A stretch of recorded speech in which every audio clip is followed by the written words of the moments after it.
Hey, this is Frank Yosa, CEO of Ketone. Got a little bit of leftover COVID dying hair, but I've been wanting to do this for about a year, updating the sport protocol. We're going to go over a lot of topics, including not using it on game day the first time, why empty stomach is so important and required, different types of people that are keto versus non-keto people, men and women, might be slightly different.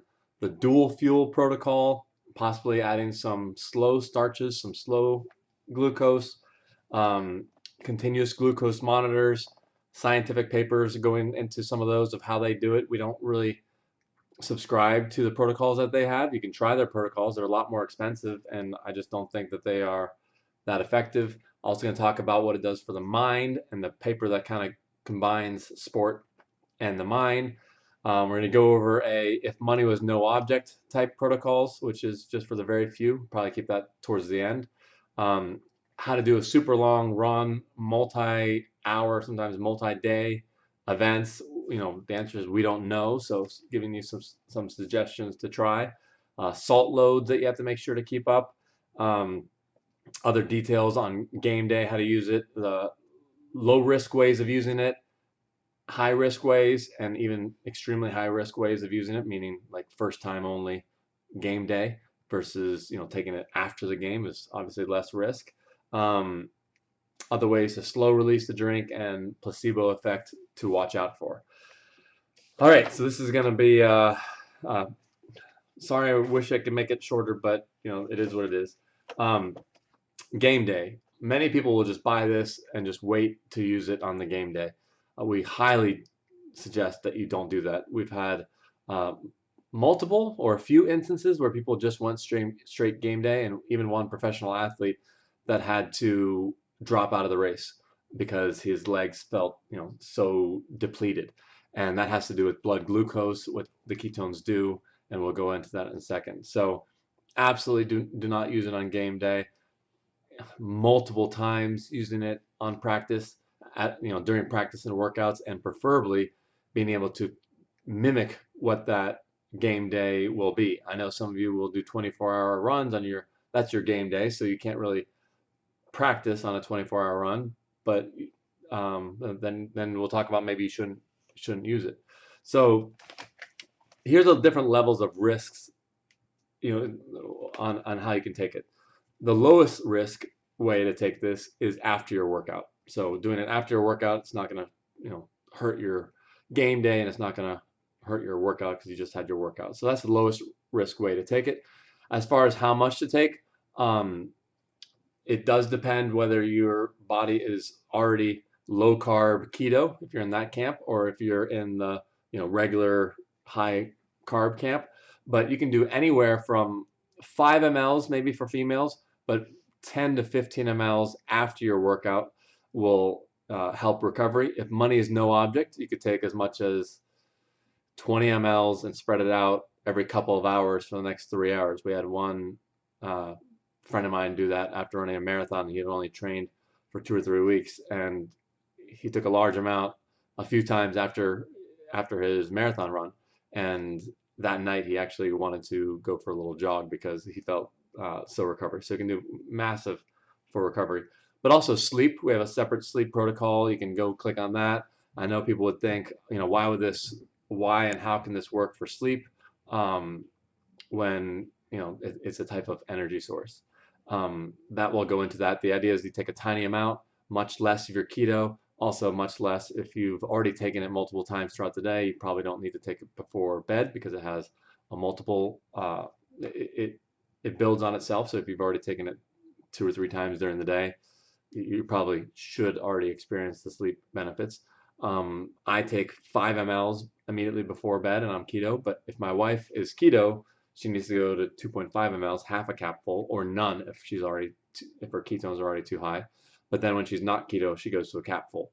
So non-keto people, males, might go to 7 or 10 mLs. And by the way, what we're talking about is the quantity of KE4. That's our first drink, which is 50% ketone ester. So it's super, super concentrated, and people will put them into they'll use the cap as, which is about 5.5 mLs.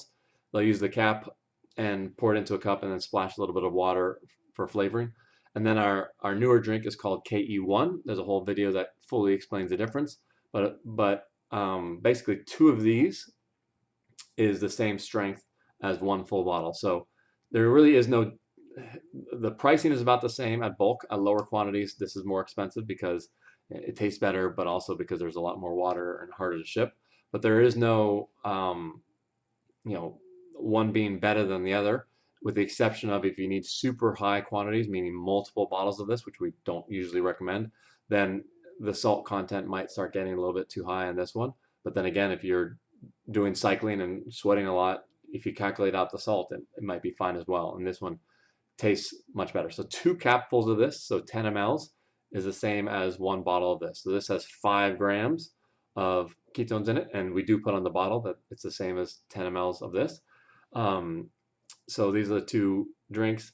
We normally talk in terms of the KE4, and I'll sometimes translate over to KE1. I think 80% of our customers will ultimately switch over to KE1. But okay, so sleep. So a non-keto person might take as much as 10 mLs. If you take too much for sleep, it will affect and make you have a lighter sleep. And by the way, you don't want to take it a half an hour or an hour before sleep. You want to take it as close to bedtime as possible. Initially I had it next to my sink and took some then, but then I actually moved it. So I pour a small cup, take it over to the nightstand, and then when I was really ready to go to bed, I would just take some that way. Non-keto people might need a little bit more, but if you take too much, it will give you a more shallow sleep as opposed to the deep sleep. People are recording 30, 45 minutes more deep sleep when they take the ester. And if your deep sleep is between 20 minutes and an hour and 20, hour 30, then that group is the group that sees the most benefit. If it's under 10 minutes, we find that something's going on with your battery, and taking more ketone ester doesn't do anything. If you're already getting 2 to 3 hours of deep sleep, it really won't help you get more deep sleep. The idea is more optimizing and getting you to that better, those higher numbers. So sleep is a very low risk way of taking it. It's the least expensive way, and also allows you to have no food in your system for multiple hours after taking it, so it can kind of do its thing. But it won't show up in your blood ketone levels in the morning. So so the lowest risk is sleep, post workout, and then the next stage is actually using it in your workouts, and we'll go into that. Much higher risk doing it game day, but if you are doing it game day and you're microdosing, just adding a small amount, should probably be fine. But if you're doing the full dual fuel protocol, the maximum amount and more is not necessarily better. We'll go into that. That's the misunderstanding. If this works, then why doesn't 3 times more of this work? That would be just super risky, because it drops ketones will drop your blood sugar, and if you drop your blood sugar too much, you'll just feel really flat. So it's a fine balance of getting the fuel in and balancing your glucose and carbs to be at a perfect ideal state. So empty stomach, we're going to go into that next. Empty stomach is the key to this working, especially with the microdosing, the lower quantities that make it affordable.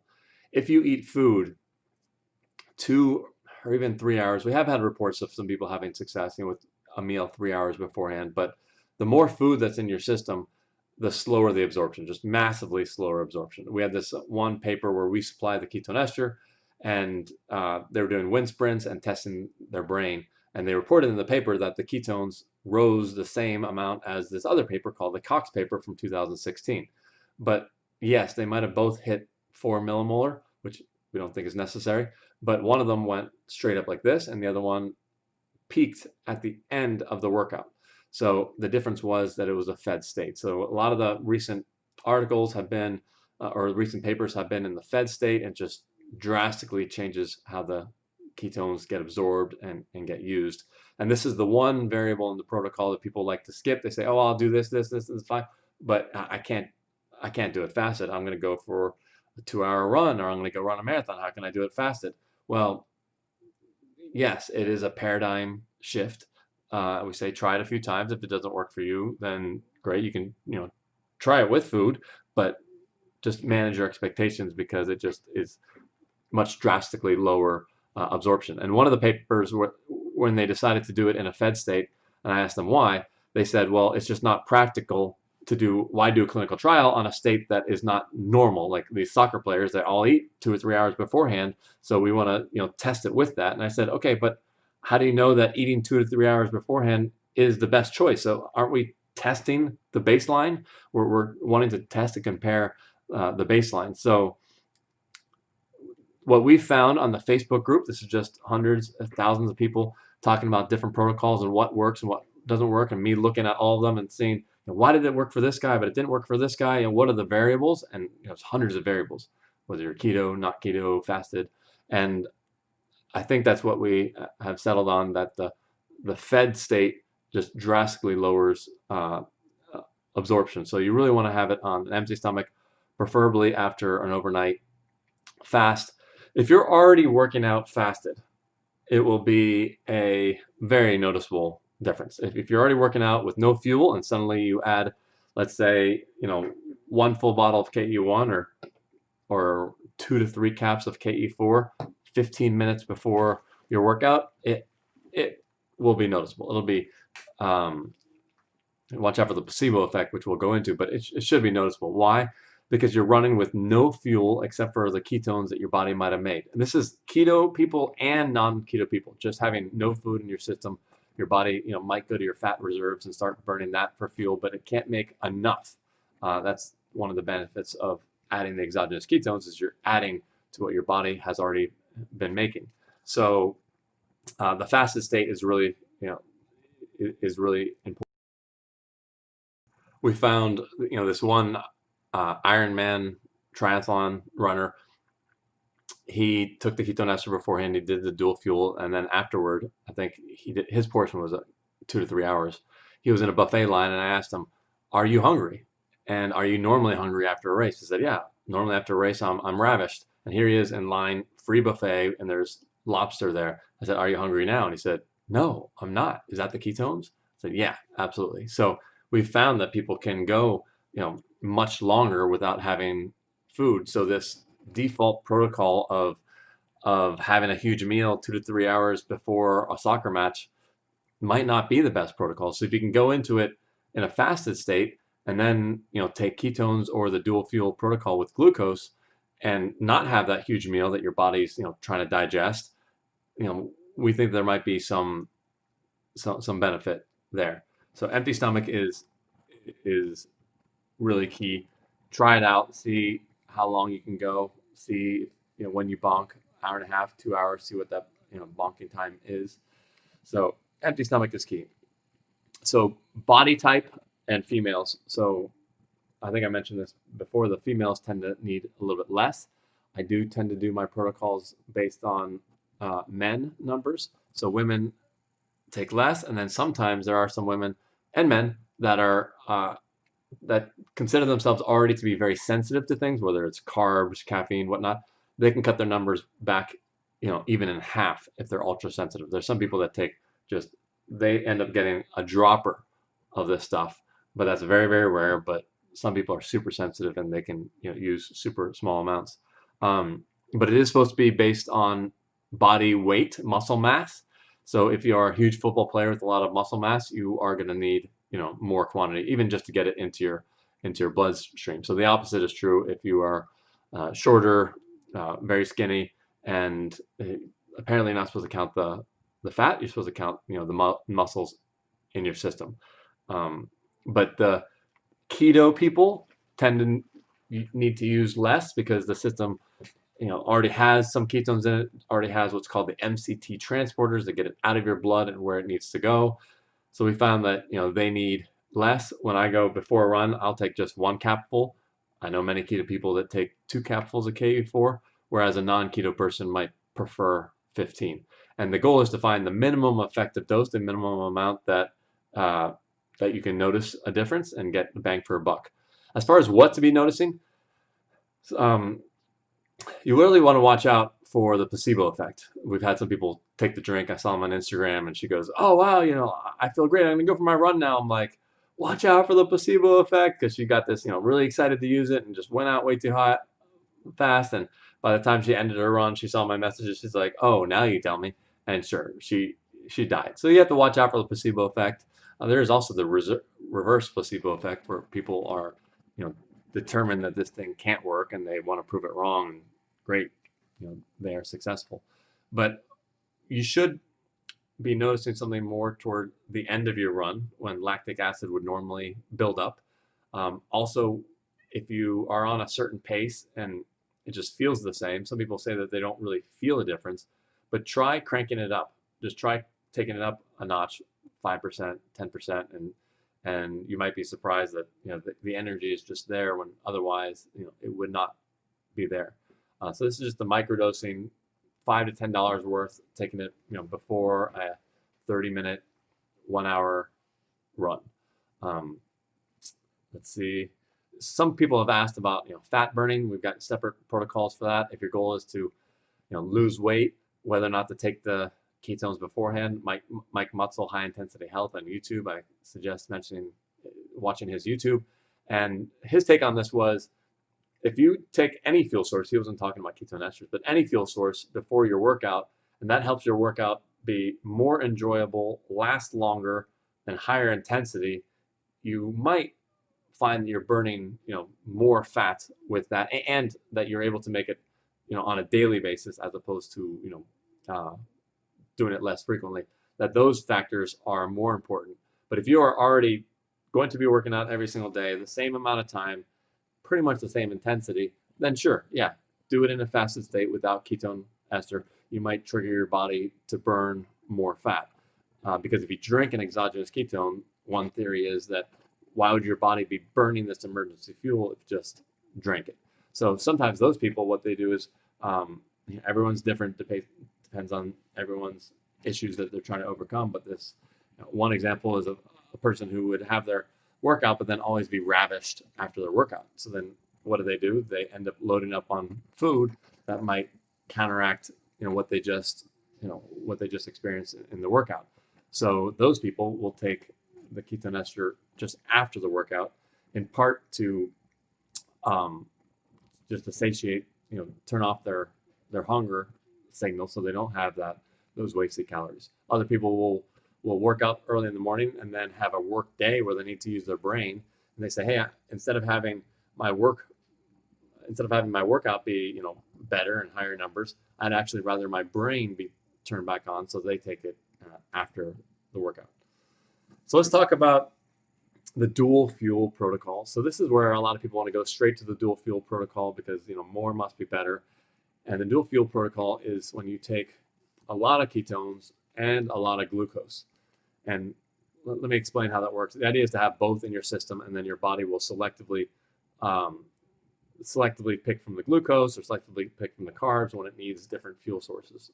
The ketones, for example, are exponentially better on hills, where the glucose might be better on downhills or sprinting. So by having both fuels in your system, your body can kind of pick and choose. The problem with the dual fuel protocol is glucose is a dirty fuel. Glucose it's like the diesel, whereas ketone ester is more like the electric, even though electric is known for speed and sprints.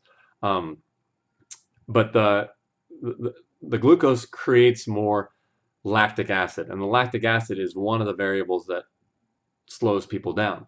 And the ketone ester decreases the increase of lactic acid, so it doesn't make lactic acid go down. There's the increase, instead of being like this, is like this. So there's less of an increase with ketone ester. And some people say, I didn't notice or feel a difference, but then my numbers were significantly better. Well, that's because the lactic acid threshold was different. So you just didn't feel heavy legs. So what do? You just keep on running at a faster pace until you feel that lactic acid buildup that you normally, would have felt, and then it just happens to be at a faster speed. So the problem with the dual fuel protocol is this dirty fuel. So if you take too much ketones, it'll drop your blood sugar too much, and it'll tank your blood sugar and make you bonk, make you feel flat. My cousin just got back into running. He's run marathons, and he was doing no ester, and then I got him trying some ester, and he's like, hey, my first time running, I felt really flat. I don't know if it was you or the ester, but like, hey, this ketone stuff doesn't work. I said, no, no, it was the ester, because when it works, it works. When it doesn't work, it can really not work, which is why you don't take it game day. And sure enough, we changed up his protocol. He popped a few Skittles along his run and was able to have a great run. But back to the dual fuel, the glucose will so the ketones will lower your blood sugar, so then you need more glucose to kind of keep the blood sugar back up in a suitable range that won't make you feel heavy-legged and flat on the sprints. So then you're balancing, taking more ketones, drops your blood glucose, and then you take more blood glucose, and you get just an excess of fuel in your system. And we haven't figured out or perfected it, but I just want people to be aware of that. If you can find a way to just use the ketones and not use too much of it, that it drops your blood sugar, that could be, much better. Some people use a slow starch, like a UCAN, which is a carbohydrate that will have a slow release. So as the ketones, over time, if you're running just on ketones, your blood sugar will slowly drop, and then before you know it, it's getting worse and worse. You could do a fast carb and spike your blood glucose, and then hope that the ketones won't send the blood glucose down too low. Or you could get one of these slower carbs and hope that kind of keeps your blood glucose baseline higher. Some people will even do a combination. They'll do a little bit of fast to get that pop, and then a little bit of slow underneath, or they can even have the slow release in a water bottle, so they're slowly getting that. But so the maximum with the dual fuel protocol, the maximum would be about a full bottle of this. And if you did a full bottle of this is 60 mLs, but it has 30 grams of ketones. What you want to be doing is matching on a one-to-one basis the ketones and the carbs, not the sugar, the carbs. So you go to those gel packs that might say sugar 6, but then carbs 17. Don't count the fiber. And look at the carb number. So when Ben Greenfield would down one of these things, he'd take almost 2 gel packs, because the gel packs had 15, 17 carbs in them, pack them together. Timing shouldn't matter too much, but for the most part, we've suggested taking the glucose first, and then 15 minutes later, 10 minutes later, taking the ketones. The idea is you jump your blood sugar, you take the ketones, that brings it back down, and you can proceed like that. We haven't proven that or tested it in reverse, but that is the old protocol that people have been going with.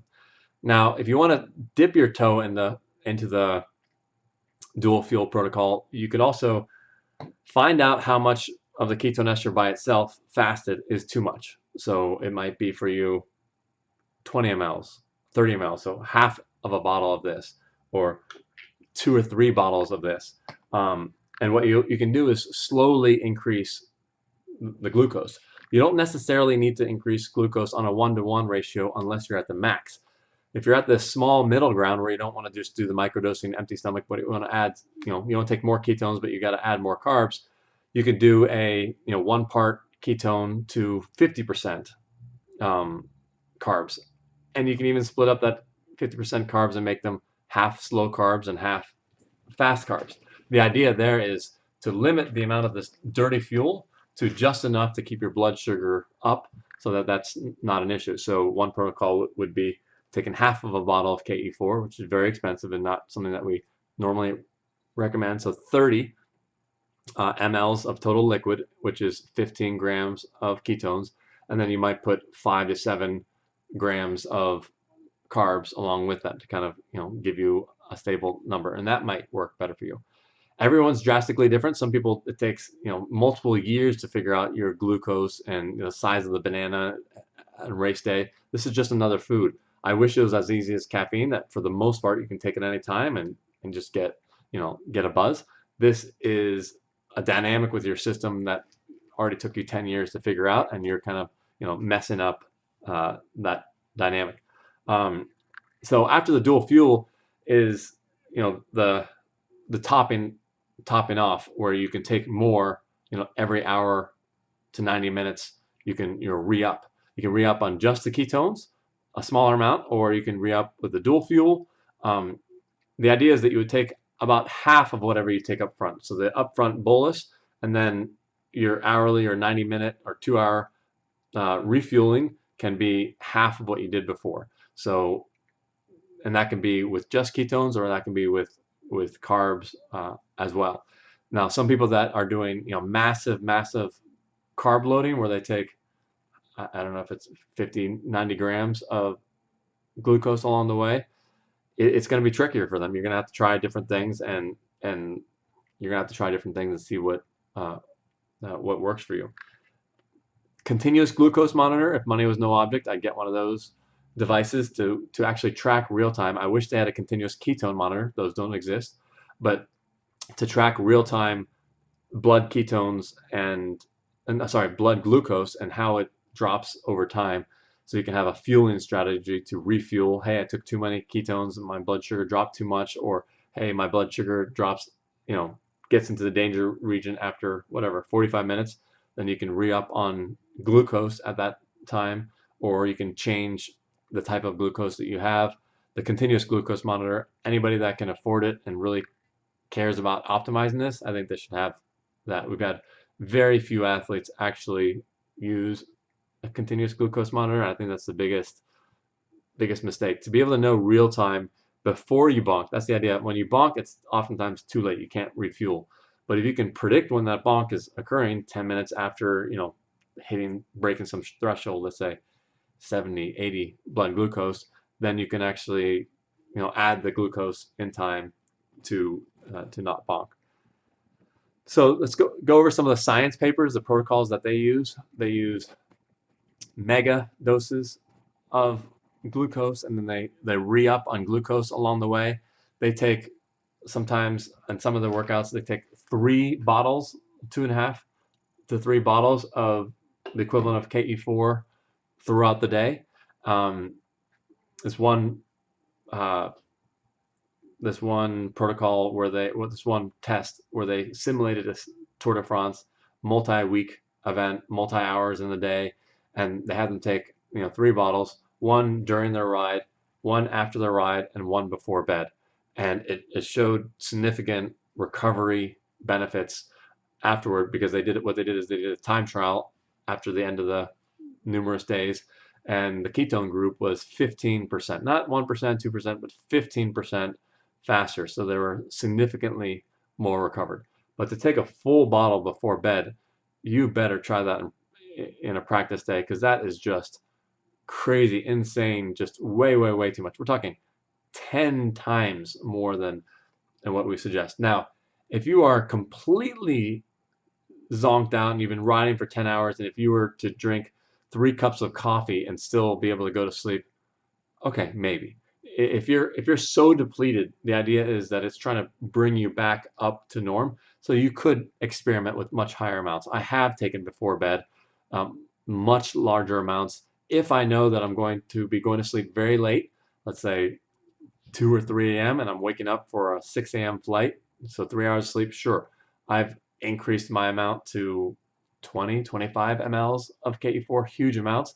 And I woke up as if I had a regular, 1 hour short, 7-hour sleep. And my wife was like, how are you able to function with such little sleep? And so it'll do that. So the idea is that it brings you back up to 100%. But if you are already at, 90%, you're a little bit tired, and you take that huge amount, and it just, takes you well over 100%, you're going to be having a very shallow sleep, not being able to go to sleep, and just, multiple problems there. It can also be used, by the way, for people that are might get jet lag. So for long flights, if you're traveling to a competition, take for men 10 mLs or 1 full, no, that 10 mLs, 5 to 10 mLs for a male before a flight, which is half to one of these bottles before the flight, and then every 2 to 3 hours, take another cap full of KE4, and then another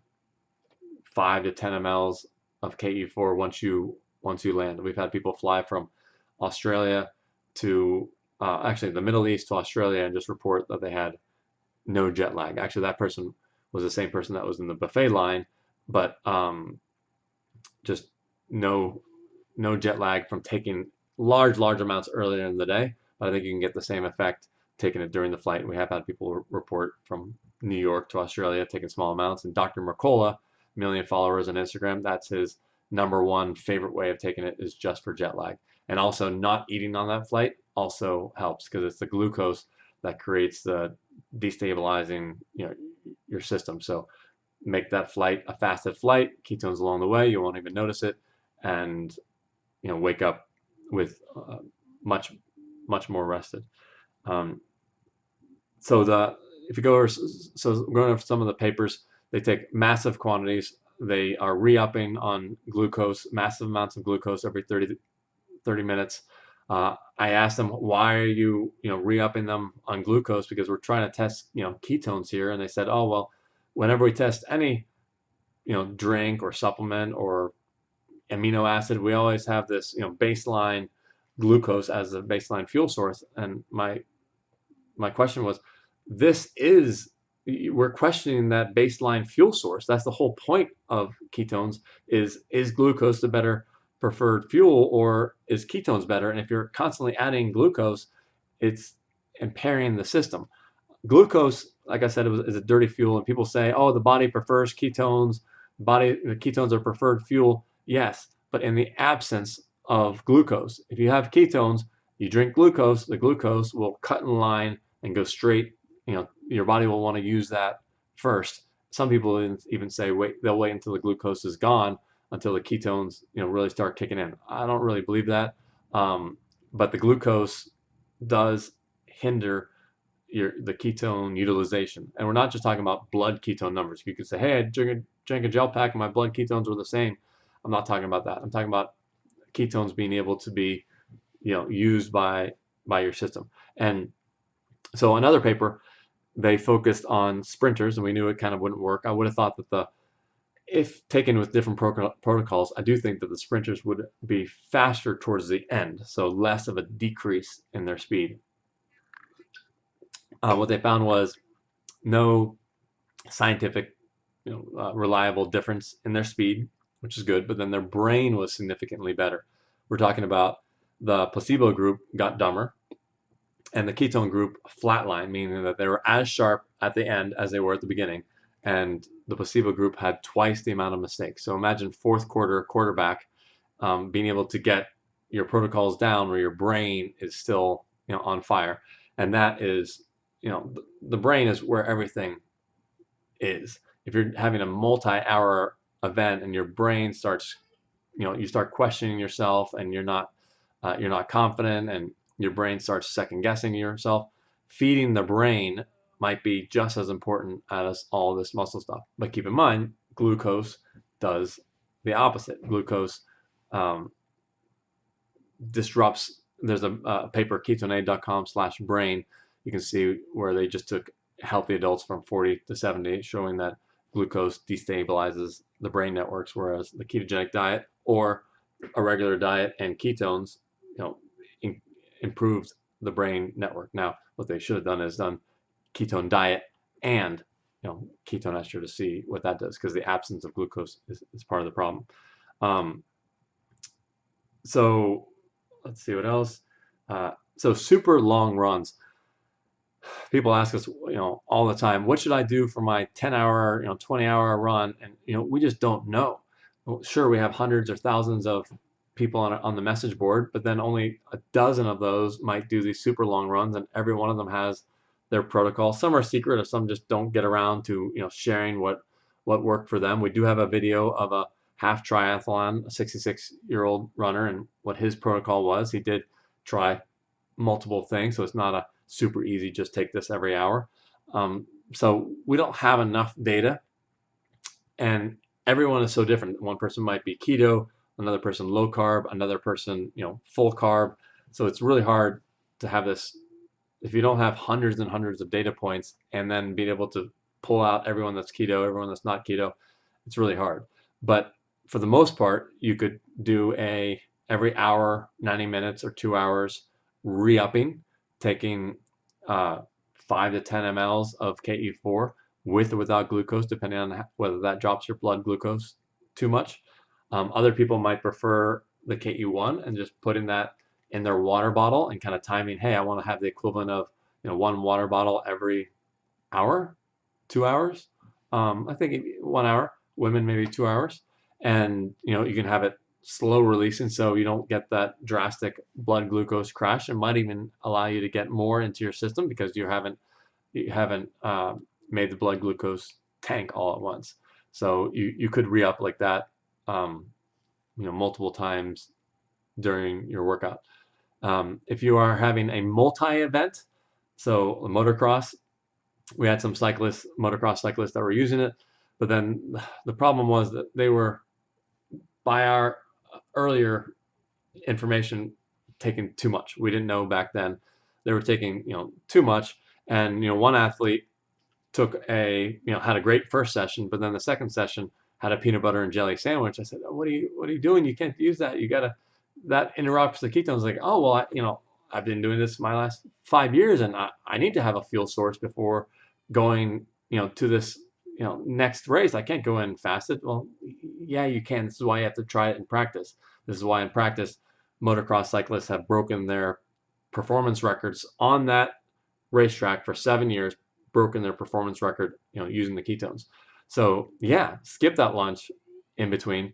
Skip that, super high sugar drink in between that's going to make you skyrocket and tank, and go back into the protocol. And you will feel, when taken correctly, that second race will feel significantly more recovered than you normally would with a multi-race day. So even sprinters can use it properly, either taking it after their sprint workout to be more recovered. People that do 100, 200 meter sprints multiple times a day, and sometimes 3 days of events, semifinals and stuff like that, you can really time it on the recovery side so that you can feel as fresh. We had one sprinter guy that said normally after all of his races he's got to put ice packs on and barely be able to get a slow jog, a couple laps.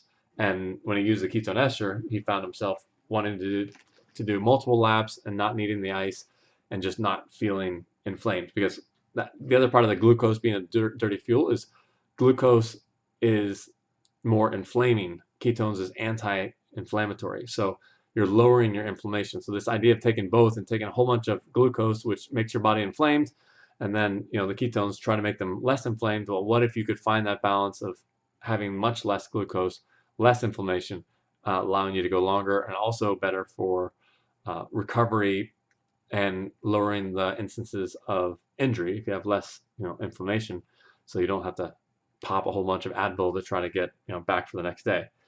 Salt. The KE1 has a little bit of salt in it, 135 milligrams of sodium, 135 potassium, calcium 39, magnesium 59. Depending on how hot it is, ketones can deplete your body of some water and salt. So that's one of the reasons why we made the KE1 with salt in it. Was we've been telling people with KE4 to add more salt. So if you already have a routine of a certain quantity of salt that you use, a sugar-free salt load, maybe add 10, 20, 30% to that salt, because the ketone ester is a little bit of a diuretic to make you lose water, and with that water goes extra electrolytes. That's why we added a little bit, just a tiny amount of taurine to KE4 to try to keep those electrolytes in. Taurine is not a stimulant, and if you're taking even a fourth of a bottle, that's still going to be 1/10 of what's in a Red Bull, so a tiny, tiny amount. The idea is to try to keep in those electrolytes so your body can use them. So game day, if you're doing some sprinting events that are like a 60-hour all-out cycling, we had this one issue where they followed the protocol and they took the ketone ester 15 minutes before, and you don't get GI issues, normally with the ketone ester. But this person had a GI issue, and then I asked him afterward, well, do you normally have GI issues? And he goes, no, I never eat anything glucose or any food for an hour before the race. I'm like, oh, well, you didn't tell me that. If you can't have any food because you're doing this, all-out sprint, then yeah, ketone ester is going to be the same as any other food. So you don't want to have that, too close. So you're going to have to take it, an hour beforehand, and it might even though it might not be in your blood anymore, there's a theory that it goes into your blood, but then it goes to places. It goes to your mind. The brain paper showed that ketones started to drop after 45 minutes, but in the mind, they stopped testing at 90 minutes because it was still hot. Well, they stopped testing at 90 minutes. I wish they had tested longer, but it was still in their brain in a high level in their brain after 90 minutes. So yes, you can still take the dual fuel or the ketones uh, much earlier if you need to, and they might be out of your blood system. Um, and I hesitate saying that because there was a paper where they were looking to see whether the ketone ester was glycogen sparing, because that was what one of the papers said, that allows you to reserve your glycogen. So they had this test, and they were able to test for glycogen sparing, and they waited for the ketones to be completely out of the body to then start the time trial, and the results were zero. So one could say, hey, ketones aren't in your blood anymore. Of course, the ketones aren't going to work for performance. But here I am saying, hey, if it's an hour before your race and you want to take ketones because you can't take them beforehand, we have had success with that. So I know that's counter both counter information, but that's the best we got. Placebo effect, we talked about that. Don't go out. Don't expect, if you're going to expect something, expect it towards the end. Expect maybe adding a mile to your workout. Slow release. If money is no object. So here's the protocol left for the end. If money is no object, then yeah, you could take easily some people, maybe even depending on your weight, 2 of these before your workout, but you would really have to find out how much glucose you need to stabilize your system. And then you could take, some Tour de France athletes will take, 3 bottles a day. The maximum that we recommend is 2.5 full bottles of this on a day, but that's like, $100 a day. That's not sustainable. The other, if money was no object, after your workout, taking 15 to 20 mLs 3 or 4 times, every hour after your workout for recovery, just really replenishing the system. If money is an object, I would take it before bed. That's your best bang for the buck, just bringing your system back up in your HRV numbers as well. That's the other thing. You should have an HRV system, a strap or a ring that shows you how recovered you are the next day. And using ketones, you should be able to notice a number. Greg Henderson was impressed with his 10% increase in performance, and he did do the dual fuel, by the way. He was able to clock 10% higher watts, which he said, watts are watts, they don't lie. But then he was more impressed with the next day. His HRV monitor said that he was, more recovered, much more recovered than he expected. He was more impressed with the HRV. So if you can double the amount of hard workouts that you can do, that could change everything. I also want to talk about bodybuilders as well and sprinters. People say, this is a drink only for 30 minutes or above races. No, I think this can be used properly in an 800-meter race and in sprinting, cycle sprinting. You might have to change your strategy. If you're a cyclist and the entire game is won, and the entire race is won in the last 15 minutes of the race, or 5 minutes or 10 minutes, whatever, where everyone goes on a full-out sprint, you likely will not have that same top speed. That's the problem with ketones. Instead of 100%, you're going to be 98, 97. But the ketone ester taken properly, will allow you to maintain that top speed for much longer. And so you might have to change your race strategy. Instead of starting 15 minutes beforehand, or whatever the number is, you might have to start 17, 20 minutes. Everyone will think you're crazy, and you've gone out too early, and they're gonna try and chase you down in a few minutes, but let you go. But when ketones are done properly, you have to calculate what that lead has to be in order to make it so that they can't track you down. The ketones do exponentially work better on hills, so you can be strategic about that. Maybe taking it 10 to 15 minutes before a climb, and that has to do with the muscles. Different muscles have different amounts of mitochondria in them, and the fast twitch muscles have next to none or zero. But then the slower twitch muscles that are more used in stair climbing and on hills have exponentially more mitochondria, and that is what is being fueled. So we even had a cyclist on the podcast talk about how they were going up the hill and it was just at a different gear than everyone else, just walking past everyone. So it's drastically better on the hills. Also on altitude, it works exponentially better on altitude, and that has to do with the way ketones use oxygen utilization. So back to the sprinters or multi-events, taking it multiple times for your recovery so that next event. But for weightlifters, there is a class of weightlifters that will work out all season in a fasted state, and this actually works for cyclists, as well. They will work out either fasted or they'll be keto for multiple months.